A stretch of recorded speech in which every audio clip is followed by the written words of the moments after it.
Hello po, sana po masagot po. Ang EDD ko po is December 2025 to January 2026. June na po ngayon. Qualified pa po kaya ako sa SSS benefits po? Hi Beb! For today's video, sasagutin natin yung question ni Beb Maribeth.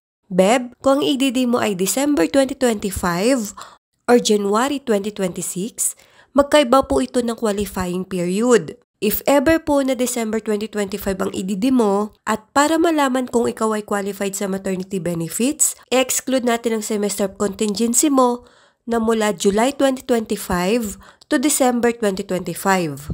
Now, ang magiging qualifying months mo po ay July 2024 to June 2025. Dito po magsiselect ng at least 3 to 6 highest monthly salary credits at syempre dapat may hulog ka sa nasabing qualifying period para makompute ang maternity benefits mo. Kung wala ka pa pong hulog, pwede mo pa naman pong habulin ang April 2025 to June 2025 at make sure na mabayaran mo ito bago matapos ang June 2025 para iwas late payment.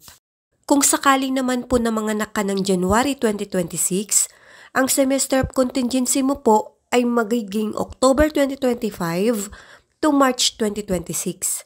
So, ang qualifying months mo po ay mula October 2024 to September 2025. At dito naman po magsiselect ng at least 3 to 6 highest monthly salary credits para makompute ang maternity benefits mo. I suggest na mag-continue ka po ng hulog kahit hanggang September 2025 para kung sa January ka po manganak ay pasok pa rin yung mga hulog mo. Sana'y nasagot ko ang iyong katanungan. Thank you and God bless. Follow for more!